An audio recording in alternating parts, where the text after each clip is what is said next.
truth over lies. And we will make America great again. I feel incredibly grateful to New Jersey. More Americans voted this election than ever before in American history. He says we are going to court. Protesters on both sides of the political divide took to the streets Wednesday. The people have the power to build a better future. Who doesn't see red states and blue states, only sees the United States. Focused Democracy. From the School of Communication and Media at Montclair State University, here's Grace Rowland and Louis Biondolillo. Welcome to Focused Democracy. As you can see, we're not in person, but remote. Since the semester started, a large team of students have been reporting, interviewing, and researching top issues facing the country, as well as here in New Jersey. With Joe Biden as the president-elect, we will be covering the topics of COVID, Black Lives Matter, the Supreme Court, climate change, and much more.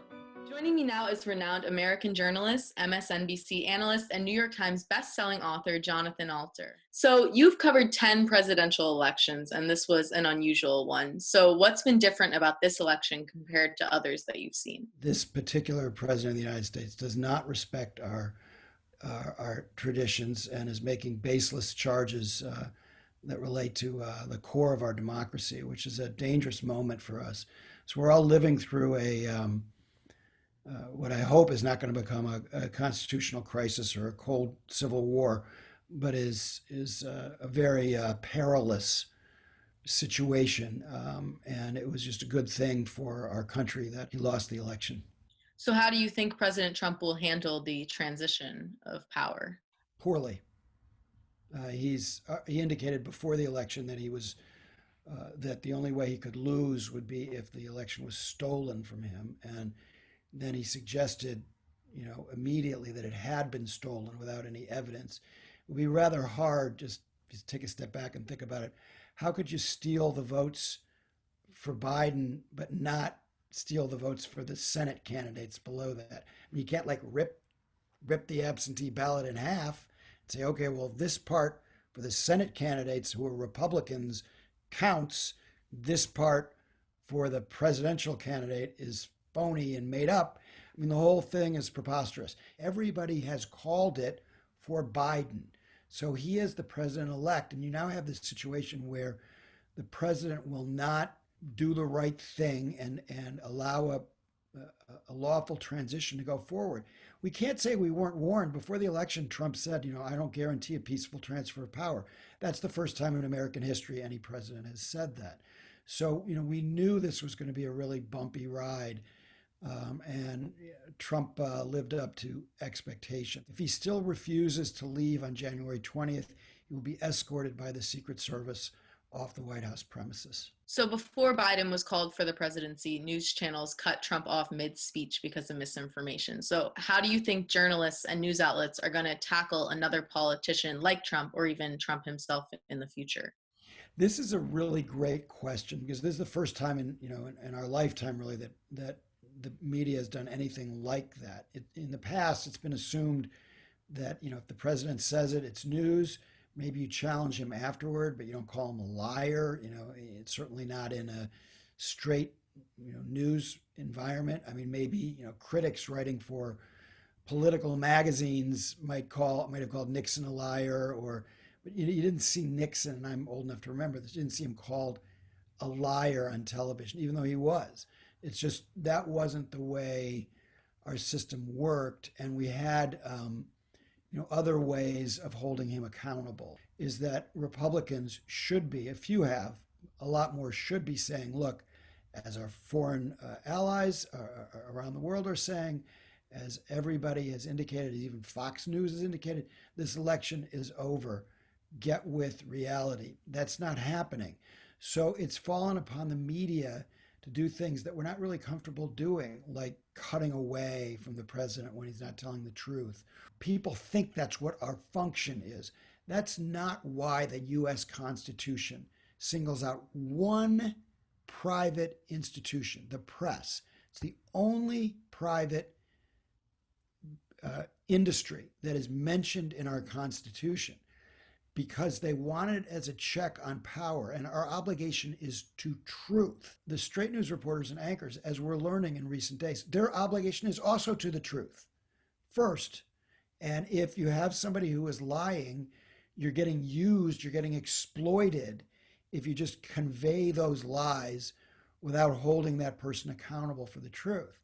And that's why you saw so many people cut away from Trump, because what he did was not only untruthful, it was dangerous in conveying the impression that fraud had taken place when they haven't introduced any evidence of that fraud. Do you think that this election will make it to the Supreme Court as it did in the 2000 election? You know, I don't know for sure, but I don't think so. So already the Supreme Court has 3 times refused to review a Trump challenge in Pennsylvania.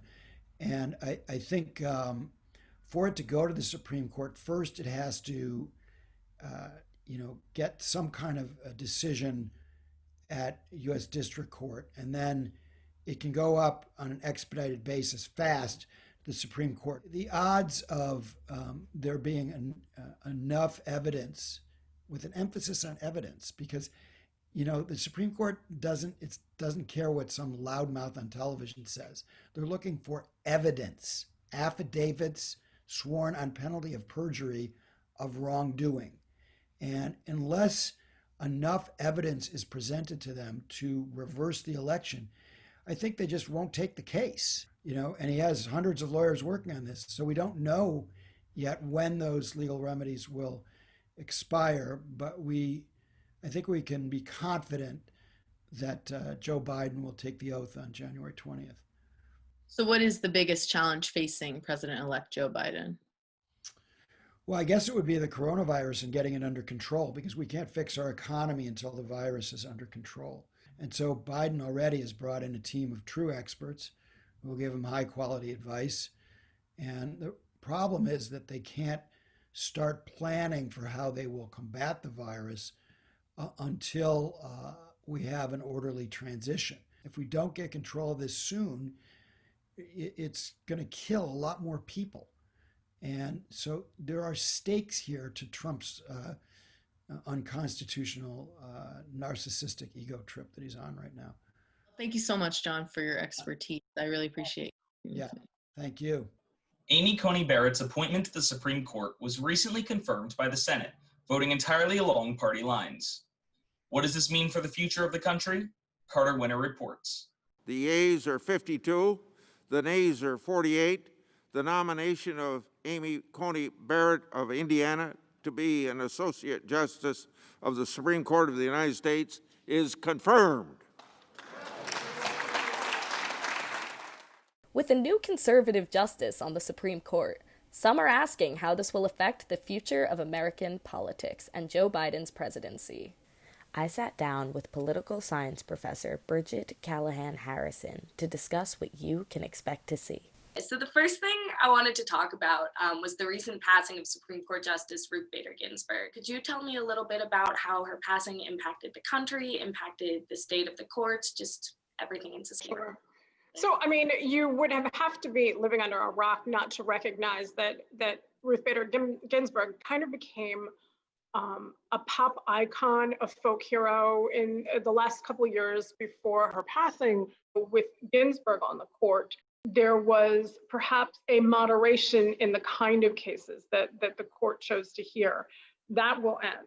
And so the kind of things that we have kind of taken for granted, things like the fact that Roe versus Wade, the Supreme Court decision that essentially made abortion legal throughout the United States with some kind of constraints, I think that is no longer the case. I think that there is, when you look at some of the more recent rulings, whether it is things like gay marriage or defining political organizations and corporations as having the same free speech rights as individuals, we may see an even further manifestation of conservatism that the court undertakes. And I think that everything's on the table. This could be the most longest lasting legacy of the Trump administration.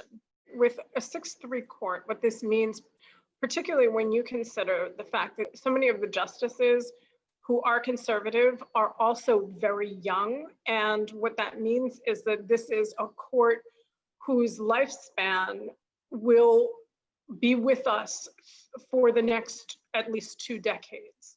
It's clear that the court would have a mandate to have a much more conservative bent. And I don't know that many millennials or Gen Z people made the calculation that the election of President Trump could have such drastic impacts for such a long time. So I think that a lot of people, when President Trump was elected, was like, oh man, this could have sweeping implications in X, Y, or Z. But everyone thought, well, it'll be over in 4 or 8 years. Do you think that they'll use the Supreme Court as a deciding factor in the election, similar to what happened with like Bush versus Gore? We've heard the President of the United States call into question the legitimacy of some of the elections that are being conducted in the state. And it would be very plausible for any court challenges that begin within a state to wind up in the US Supreme Court.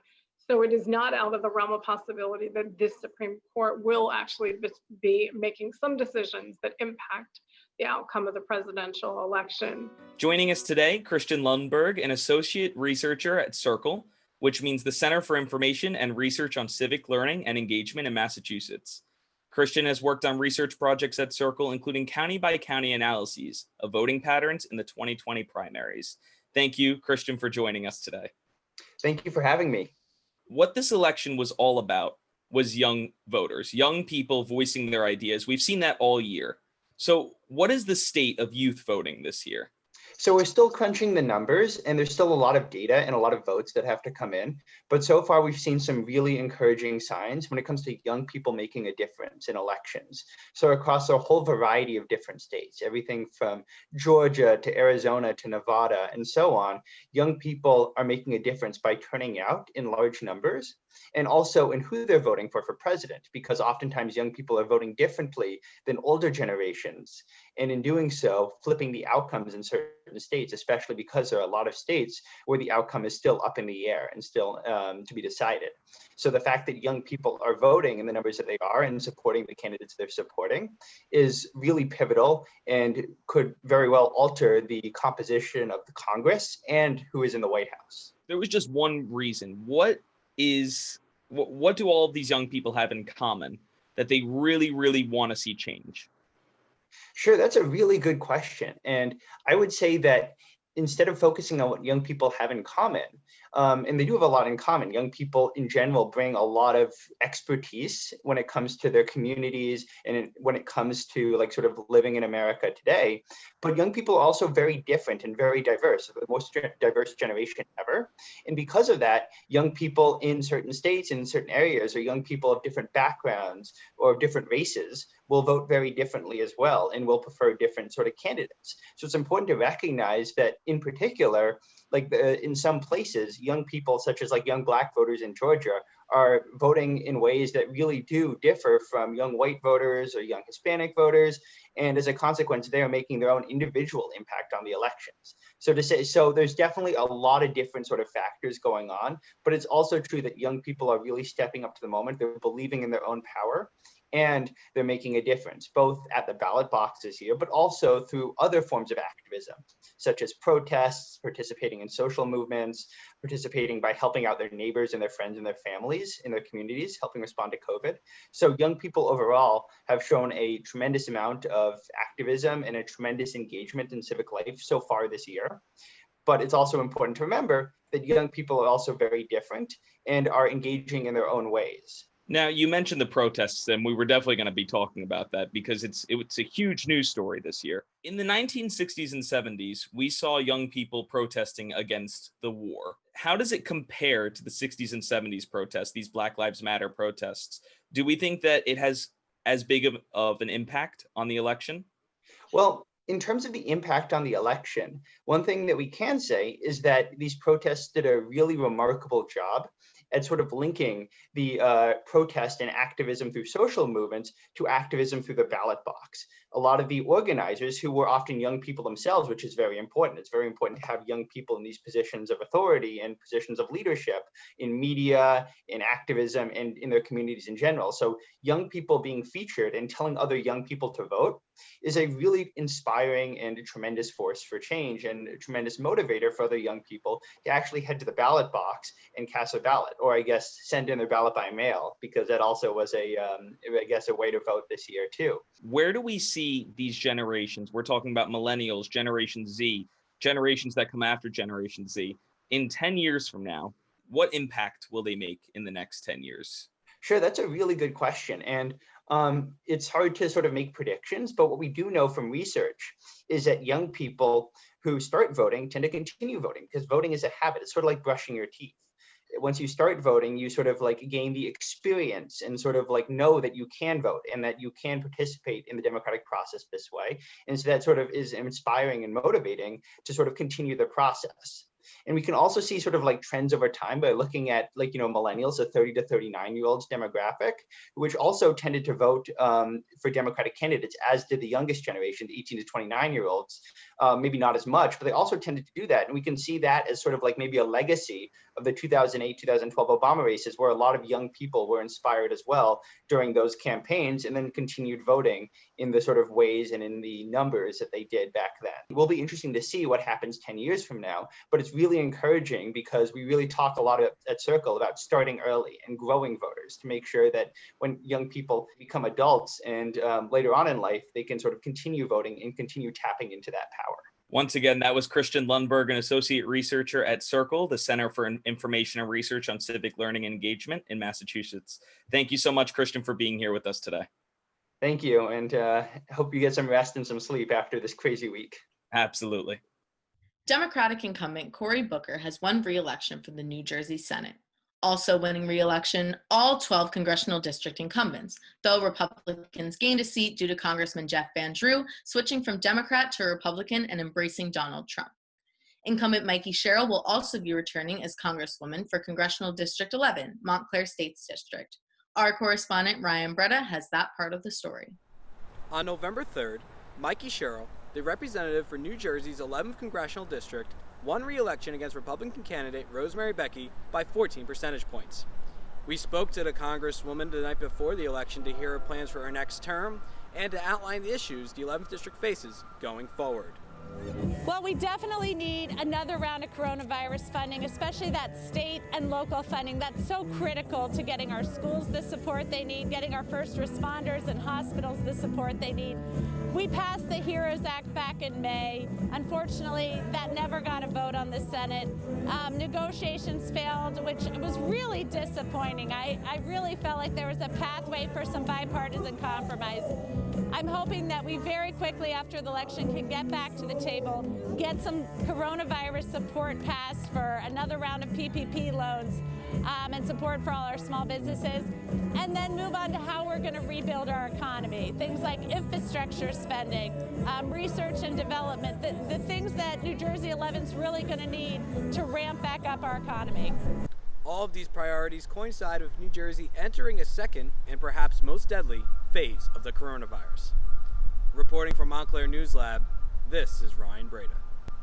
The legalization of marijuana was the first question on the New Jersey ballot and the first question on young voters' minds. Zach Taglioli reports. One big change coming to New Jersey was pushed by Governor Phil Murphy. We now join the growing number of states that have come to the rightful conclusion that our marijuana laws had done more harm than good. It will still be some time until legislation goes into effect to legalize the drug. Governor Murphy is planning to add a retroactive portion to the bill, putting an end to pending cannabis cases. They hope to pass laws that possession of up to 6 ounces and distribution of up to 1 ounce will be legal. Keep in mind that until the legislation passes, marijuana is still illegal. The new chairman of the Cannabis Regulatory Commission, Diana Huianu, has set her sights on turning the upcoming industry into something truly inclusive.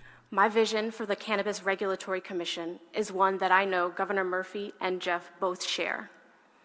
It is one that prioritizes equity and integrity, twin values, in its approach to regulating the medicinal and personal use cannabis markets. Residents like Eric and Brittany are excited for the change, seeing the referendum as a chance to mend racial injustice. According to the American Civil Liberties Union, black people are almost 4 times more likely to be arrested for marijuana-related offenses. I am personally for it. I also feel like it's been disproportionately affecting minorities in regards to, jail time, fines, stuff like that. So I think this will be a lot better for the whole population. Eric is a current user of medicinal marijuana. He hopes the new legislation will also loosen restrictions on medical strains. There are different strains that these companies make now that target specific needs, anxiety, depression, migraines. It will tremendously help as far as the government regulating it. Taxes and revenue from the sales of legal marijuana will bring economical benefits to the state, says Tohan Jazdinwala. I think the industry is going to be huge. It's going to open up so many jobs with every dispensary, all the delivery jobs you're going to need for moving marijuana, as well as growing marijuana jobs. It is estimated that the tax revenue from marijuana sales in the state will be more than $100 million a year. The money will go into a new state fund covering the costs of the Cannabis Regulatory Commission, training local police departments, and the rest will go into the state's general fund. And today, the barrier of our failed marijuana laws that has kept so many of our residents from moving forward and prevented our economy from growing and expanding in a truly inclusive way is about to fall. Legislation has already been proposed to legalize pot. It's going to be a long road, and marijuana fans hope it will be passed within a year. From Montclair News Lab, I'm Zach Taglioli. The pandemic has affected people of all colors, shapes, and sizes, but it's affected one group more than others. Giovanna Boggins reports. There's one community the problems of the year 2020 have hit harder than most: African Americans. They're facing 2 plagues: racial injustice and COVID. Jarrell Saunders Didymus is a recent MSU graduate who lives in Camden, New Jersey.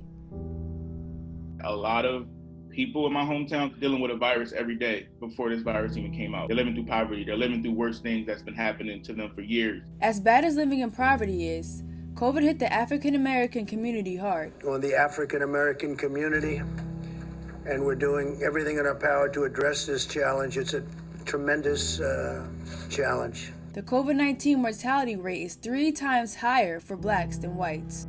I've had 3 deaths in, I would say, March to July, August, and it's just been horrific for our family. Genevieve Alzabar says COVID and racial injustice has left an emotional toll on the black community. They lack the mental health assistance they need.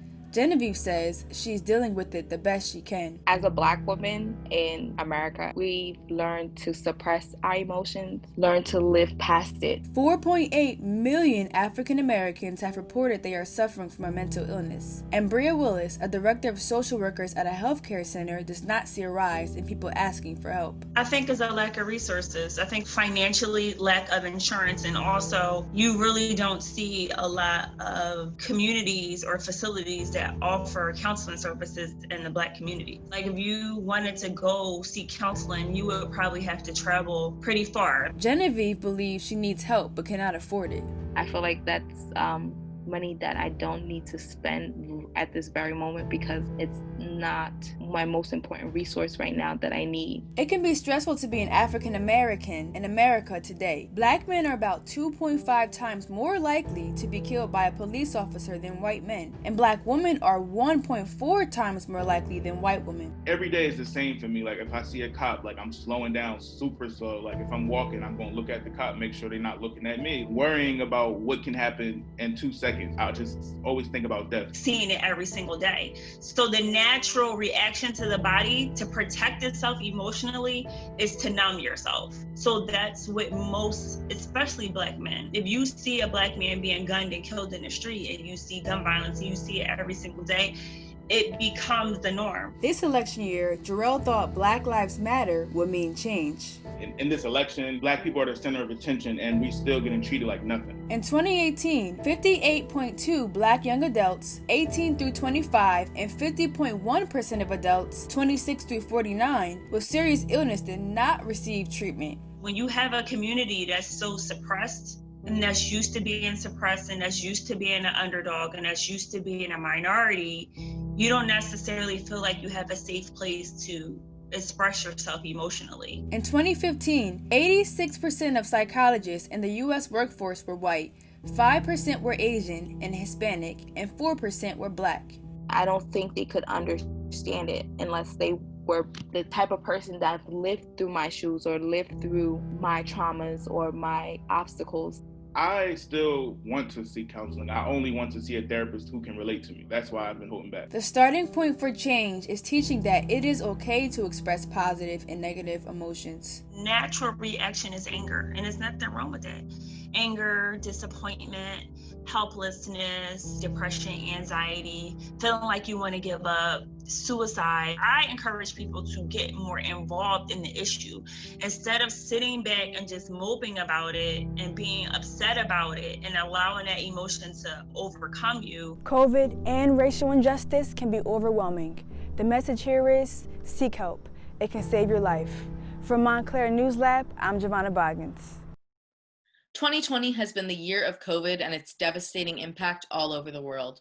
Reporter Teresa Gomez has a story of 3 New Jerseyans and how the virus affected them.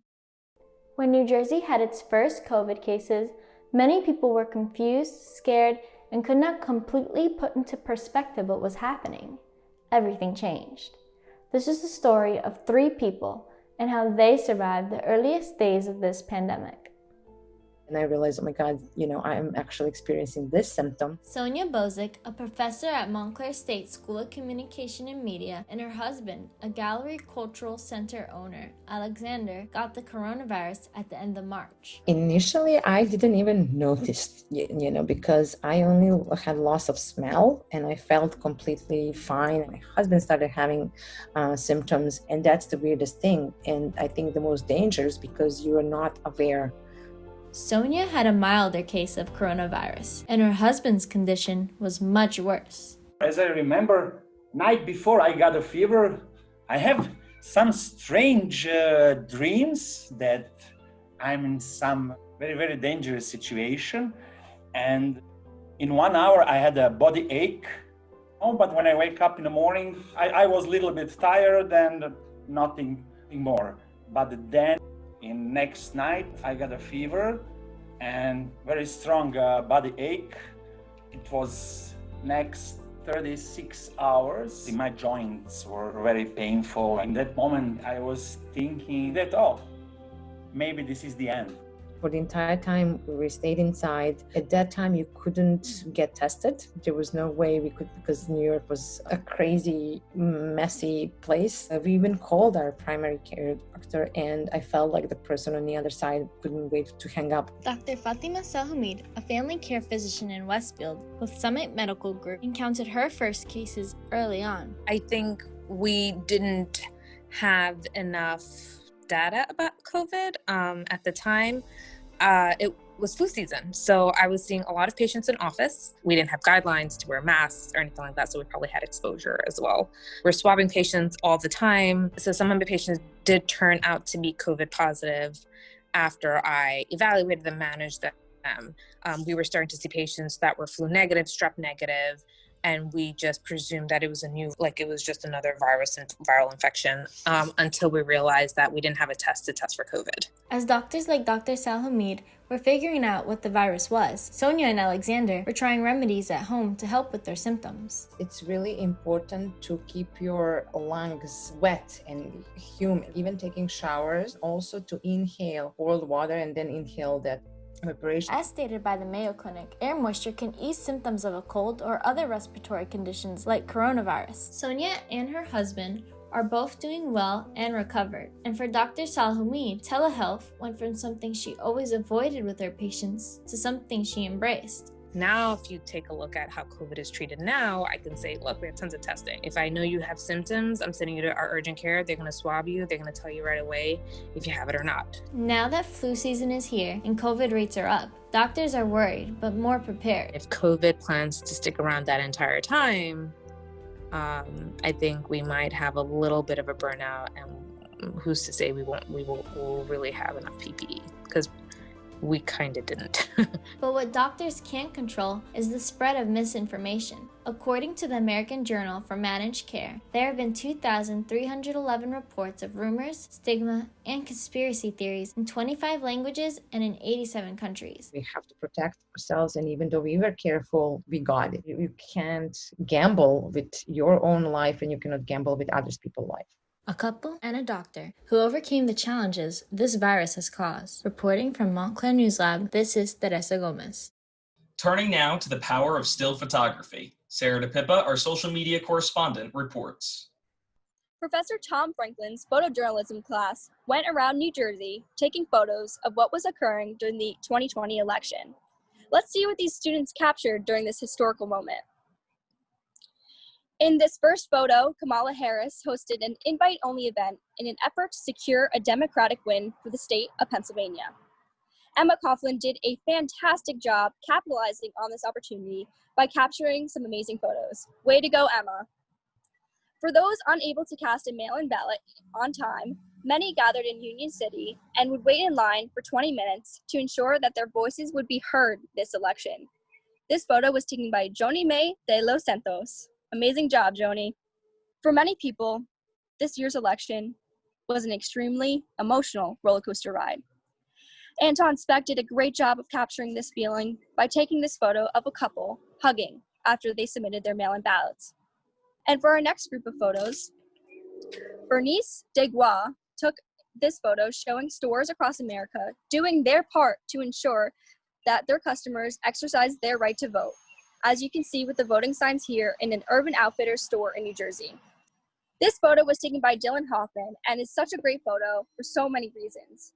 Represents the barrier that COVID has created between the American people and voting. Great job, Dylan. Next here is a photo on Montclair State's turf. At the Montclair State University Recreational Center, they did their part to encourage young voters to vote by creating I voted stickers, as many students would be casting their very first presidential ballot. This photo was taken by Tatiana da Costa. Amazing job at capturing these smiling faces. We love to see it. At a Trump rally, this photo was taken by Drew Mumich by the Delaware River, led by someone dressed as George Washington. Despite the bad weather, people still wanted to rally together to show their love and support towards President Trump. And in our last photo, this photo was taken by Casey Corey at a drive-in rally for Mikey Sherrill's re-election campaign. Sherrill gave a powerful speech for people to vote for Biden and Harris in this 2020 election, and also to support her campaign. The crowd would honk in support as Sherrill delivered her powerful speech. Thank you so much to Professor Tom Franklin's photojournalism class for all these incredible photos. To see more of their work, visit Instagram and use the hashtag #SCM_photojournalism2020. Thank you, and back to Grace and Lewis. Now is Lee Marengoff, expert on public opinion and director of the Marist College Institute for Public Opinion. So we saw numbers everywhere this election cycle. We thought at one point Donald Trump was going to win this election. It turned out not to be that. Could you explain what happened first off? Well, I think, there was a lot of variety of polling. I think that's, there are people using different modes of collecting data, people doing live interviews on landline and cell, all the way to IVR and all kinds of online methods of reaching people. And so I think that accounts for it. I think also, it was an unusual environment that we had.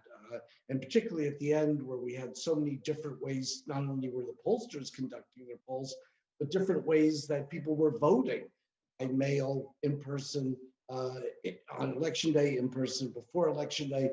So that presented a real difficult environment for the polls. And then we have the partisan polls, which were showing up on Real Clear Politics, and those have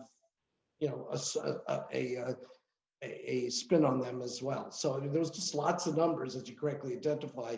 The numbers between Trump and Biden were fairly consistent, and the president's approval rating was fairly consistent over time. He was in the low to mid 40s, and that's sort of where he's been for the longest of times. Right, and we saw something sort of similar in 2016. We saw polls that were saying that Hillary Clinton was going to win the election completely, hands down. And obviously we know that didn't happen. And polling groups said that they were making adjustments to make sure that this didn't happen again. What were some of those adjustments and why maybe they didn't work as well that we thought?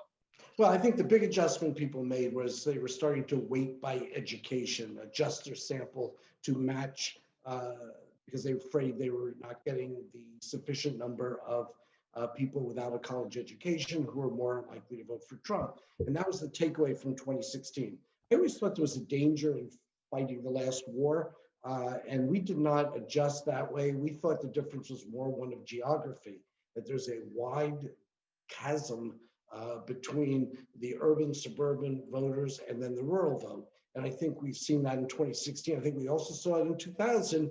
And I think this time it was even wider and deeper than it was in 2016. So I think, it's less about the demography and more about the geography of where people are living that makes a difference. So our numbers, are still, it's premature to totally do the post-election poll autopsy because the numbers are still coming in and everybody likes to calibrate them in such precise terms. I think that there's a difference between what the polls say and what these forecasters say. And I think the forecasters, the ones who are in the predictive business, who talk about a 90% chance that either Hillary was going to win or that Joe Biden was going to win, that those probably do more to spin the attitudes of the pundit community than the polls even do. Those are very different. And those are really, they, along with the polls, do not communicate as well as we all should be doing what uncertainty is, and that polls are estimates within a margin of error. And so, if you look at a number, it looks really precise, but it's really not as precise as it might appear. So some have said, after looking at these past two presidential election polling and seeing that maybe the numbers weren't spot on, they are wondering, is this a polling issue or is this a Donald Trump issue? Are people that support Donald Trump unwilling to share that opinion? Yeah, I don't, I've heard about the, obviously this so-called shy Trump voter. And I think I've never really bought into that either. I think that Trump voters, if anything, are the opposite of shy. I think they're very much committed and loyal to him, and they've stuck by him through thick and thin. As he said originally when he was a candidate in 2015-16, that was what would happen. So he has a very loyal following. He's done nothing but reinforce his base all along. And I think that if you're a Trump supporter, you're more likely to be a Fox watcher. You're more likely to listen to conservative radio. Your friends and family might also tend to be that way. In other words, in your community, as I mentioned before, the geography, if you want to know where the Trump people were, just go around the rural areas and see all the road signs, the front yard signs that were there. I mean, people were very, proud of their support for him. And I don't think that was the issue in the polling then or now. I think that maybe other factors that can contribute to this. It may have to do with response and who's able to reach, how we reach people in our various methods of doing the polls. But I don't think the Trump supporters were reluctant to share their opinions.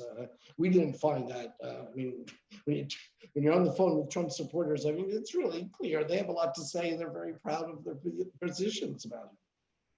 So Marist polling obviously does a lot more than just the every 4 years. You guys don't just go into the office once every 4 years, call it a day, and then go home, do you? Well, we haven't gone into the office for a while. We're doing remote. That's a whole other situation that we're all trying to wrestle with. So what advice do you give to individuals who are looking at these polls, trying to make sense of things in the next 4 years and even beyond that? What do we have to look for to make sure we understand the data? Well, I think that's good. Well, first of all, I would say just from the results standpoint, I mean, if you have an incumbent, look at his approval rating because it tends to be a referendum on that person.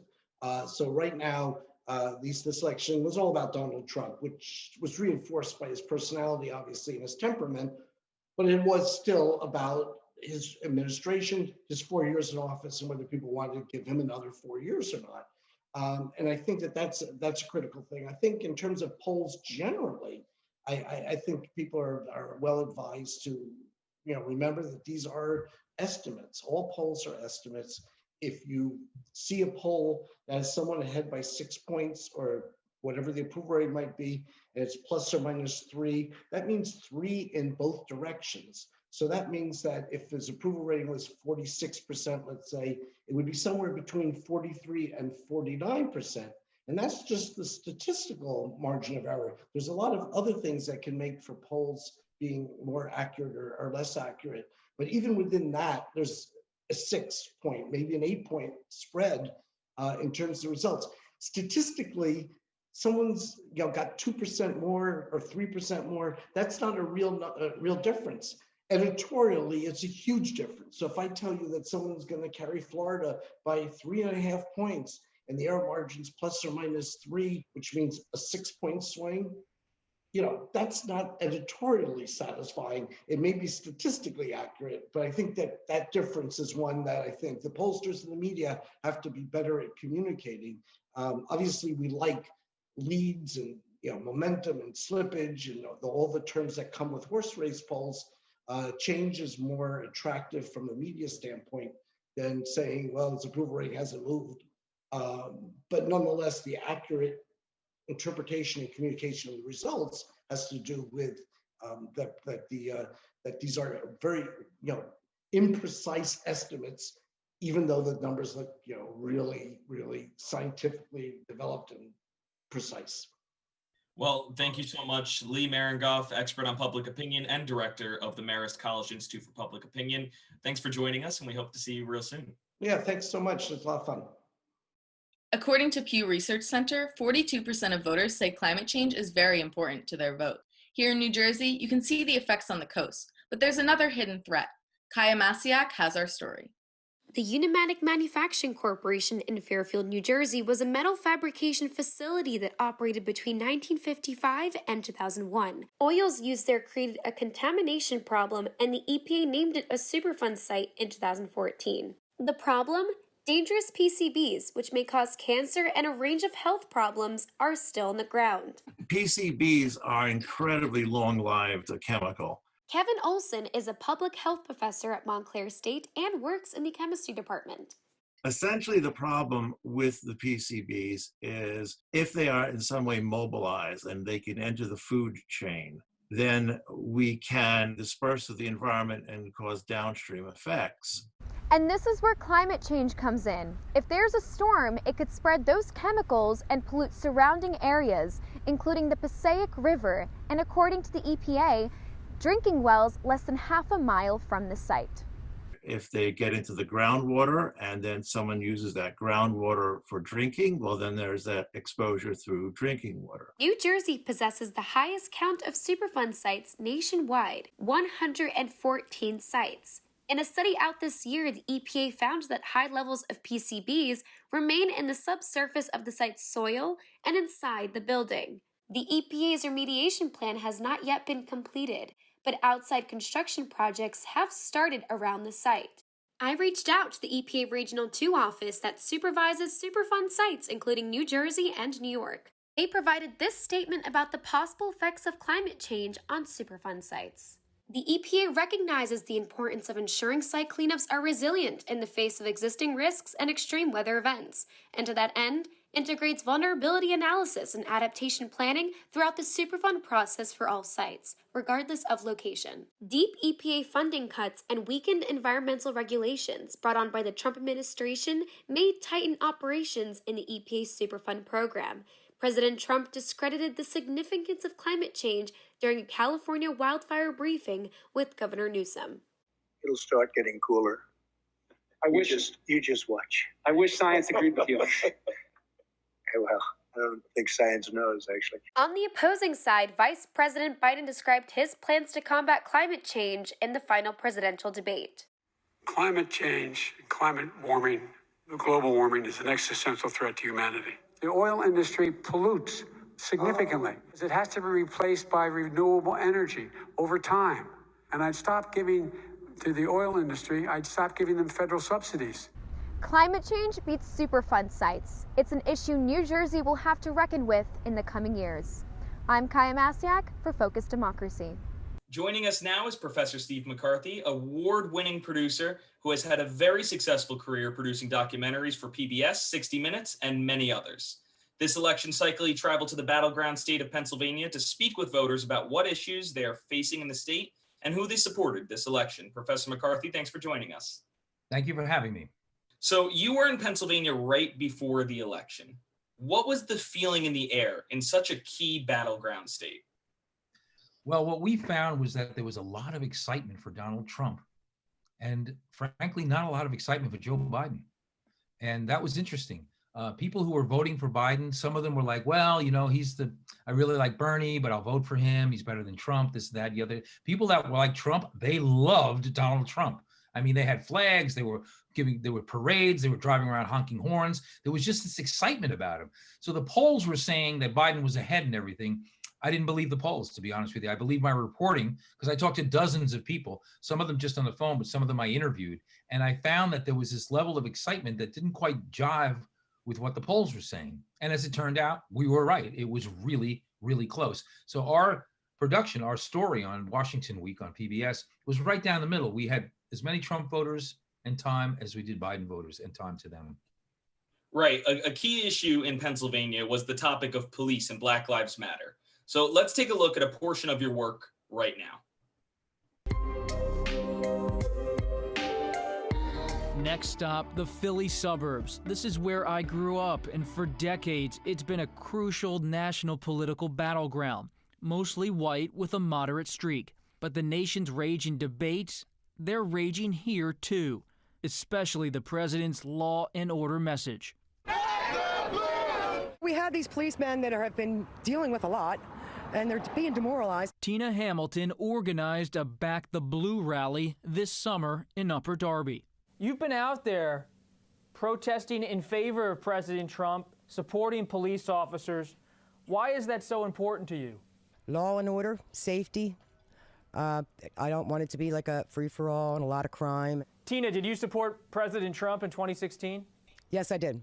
I think that he's more for America than anybody I can think of right now. There was unrest here in Upper Darby over the summer amid protests nationwide. The town has a Democratic mayor, Barbara Ann Keffer. What's changing politically in your area? The demographics are changing. Republicans are moving further west as part of the kind of like white flight. Nearby, GOP activist Chris Mundiath says he supported other Republicans in 2016, but ended up voting for Trump. As soon as he became the nominee, I was convinced that he would be the right person to lead the country. Donald Trump is my president. This year, Chris was featured in an ad supporting the president. The Democrats are trying to overturn the election. But in recent weeks, he turned. I changed my mind because of Donald Trump's debate performance and Judge Coney's super spreader event and the fact that he got coronavirus. Thought was very irresponsible. He didn't care about masks. And I will not be voting for him this year in this election. So, Professor McCarthy, after watching that, why is Pennsylvania so divided on the topic of Black Lives Matter and support for law enforcement? Well, I think what you see in the Philly suburbs, you see in most suburbs around America, to be honest with you. There was concern about what was happening in the cities, that it was violent, and that the Trump campaign was saying, well, if you vote for Biden, you're going to get a lot more of this because these people are on his side, if you will. The other side was saying, well, actually, this is happening during Donald Trump's administration in America. So there was a big argument about who to blame. But if you saw that woman, and there was a woman that was coming next in that piece, that was her concern. She was an older white woman who lived in the suburbs. She was concerned about unrest and what a Biden administration would mean. Would this happen all the time? So Trump, of course, President Trump used that to his advantage, and I think actually got a bunch of votes outside the cities that he normally wouldn't have got. The suburbs go back and forth. They always do. And that's how presidents get elected, in that slim margin of that 5% in the middle that go back and forth all the time. And there's a lot of it in the suburbs. The rural communities tended to vote with Trump in Pennsylvania, and the cities tended to vote with Biden. Now that's an oversimplification. I'm sure there was a lot of cross voting and stuff, but generally the battle was fought and won in the suburbs this time. Right, and like you said, even though the pollsters said that Joe Biden would win Pennsylvania by a large margin, it ended up being very close. And we saw something similar in 2016 where Pennsylvania voted for President Donald Trump, actually. Some say that this election has been a referendum on his work in office. What was the final straw for some Pennsylvanians that swayed them to vote for President-elect Joe Biden? Well, it's hard to know if there's one thing, but certainly I think the COVID thing was huge. If it hadn't happened, he probably would have won again, Donald Trump. So COVID was huge, and his response to it was huge. Some people believe that if he had just backed Fauci and company, he had just said, wear a mask, he had worn a mask, that he might have actually just made the difference and won the election. But you got to think too, he might have lost some excitement on his base by doing that too. So we'll never really know what would one thing that happened that caused this. But it was really darn close. I mean, it was really close. Well, with such a small margin, anything's possible, and it's up for all of us to imagine what would happen. Indeed. Well, thank you, Professor Steve McCarthy, award-winning producer, for joining us today here on Focus Democracy. Thank you, Louis. Schools around the country and here in New Jersey are once again seeing an increase in COVID cases and being forced to turn remote. It's been a trying year for students, parents, and teachers. Rosario Lopresti has a story of a first-time teacher who found himself not in the classroom, but in his parents' house. Good morning, everyone. Happy Wednesday. Welcome back to history class. Connor Smith is one of the many new teachers starting his career during the coronavirus pandemic. He teaches 6th grade history at a charter school in Brooklyn, New York, and he's teaching from home. If you had told me last year that my first year teaching would be completely online, I wouldn't have believed you. Some of the challenges that I face as a new teacher during COVID is having to transition to completely online learning, having to take professional development classes and learning on the fly about how to be a teacher. I had to move back home over the summer due to COVID. I originally lived in Brooklyn and worked in Brooklyn, but with COVID closing down the schools, I had to move back home for financial reasons. We're actually happy that Connor's home and teaching. We think it's a good way for him to get on his feet and get a head start without having to worry about paying rent. There are some benefits to teaching online, however. I would say that engagement from families and parents has been much higher now. They have a more active role in their child's education. And I would also say that students are somehow doing great work and are really engaging with the lessons and the homework that they have to do. Hi, good afternoon. This is Mr. Smith calling from LPVVMA. Every once in a while, Connor checks up on his students to make sure that they are staying connected through a computer screen. Connecting with students through a computer screen isn't that difficult, actually. Something that I've tried to implement is something for each day of the week that they participate in. So on Mondays, we look at a meme of history, and on Tuesdays, we listen to music before class, and sometimes that music has historical or political significance. I think I'm doing pretty good learning over Zoom, but I would rather be present with my teachers and students in the classroom, because also I think I'm preserving more when I'm in the classroom and when my teachers are in the same room with me teaching. I think Mr. Smith is a very good teacher.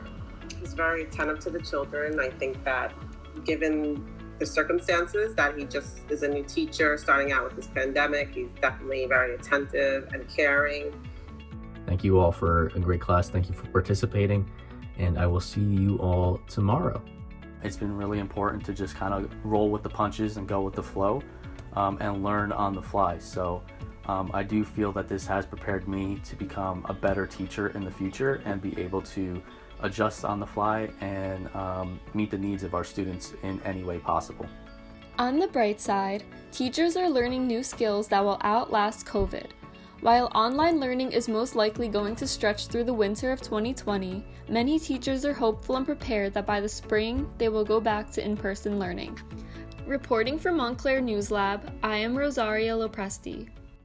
Joining us today, we have three friends of Montclair News Lab here. We have Stephen Rumbolo, first off, who's a political science student here at Montclair State University in the graduate program.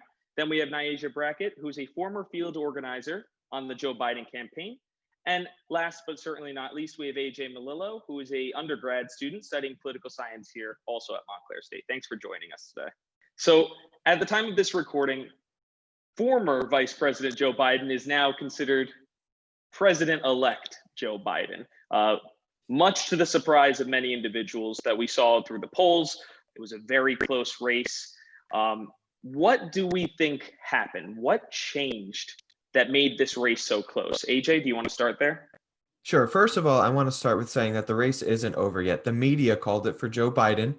Joe Biden is not yet the president-elect. We still have lawsuits and we have recounts to do. Look, if the lawsuits don't work, if the recounts still show Joe Biden wins, then Joe Biden wins, but the race isn't over yet. Naija, bring it to a different topic. We're seeing coronavirus cases rise tremendously in the Garden State and in the country and the world and beyond. Do you believe that President Donald Trump's response to COVID is one of the reasons that he was not elected in this election? Well, that was one, yes. I don't believe that was solely the only one. It wasn't like that was the deal breaker for a lot of folks. There have been a lot of things before here that laid the groundwork. However, I'm sure that for over 200,000 Americans who have unfortunately lost someone, that could have been the deal breaker for a large majority of them. Stephen? I think a lot of Americans would tend to agree that his response to COVID was laughable. You send out one stimulus package that was, again, to use the term, laughable for a lot of Americans who are unemployed and out of work, paying bills. And you have this opportunity now. Well, they did have this opportunity to, work in a bipartisan way, and Democrats are at fault for not doing it also. Louis, if I may respond to that Nancy Pelosi also, I know you did mention Democrats, but you blamed it more on Mitch McConnell in your response. It is his fault. Well, Nancy Pelosi also didn't come to the table, is my real point. She wasn't going to do anything. She didn't pass the bill. They did. They passed the HEROES Act. They did.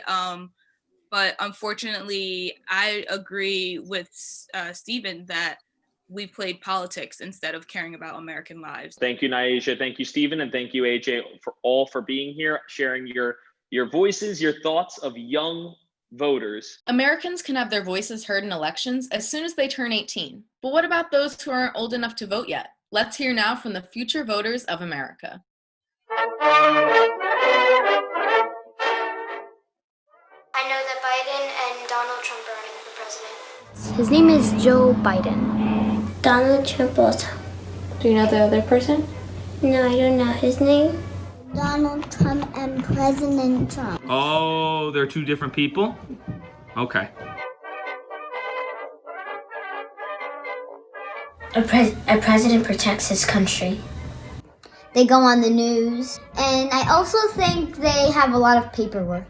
Helps decide if it's a good law or if it's a bad law. Does important work, and they run their country and they decide the rules. The president takes care of our country. Chooses the Bill of Rights. When you're done with college, you get to vote for president. Well, now, since there's a virus, some people vote at home on a paper and then they put it in the mailboxes. People vote by going to a voter's box and submitting their answers. Voting means when you play videos. We vote by signing papers.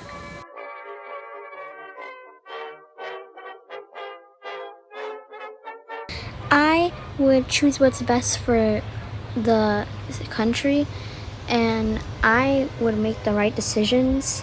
If I were president, I would change the laws and make people help the homeless. That would make me very happy. I don't know. Well, if I become president, then I know what I would do, but I don't know right now because I'm young. If I was president, I would take care of the country. If I were president, I would probably want to have the homeless people a place to stay. People they speak different language and they're not allowed there to cross the border. I will change that. Some people, they don't like this person because they're black, and some people don't like this person because they're white. I really don't believe that. everyone's equal and they can do the same thing you can do.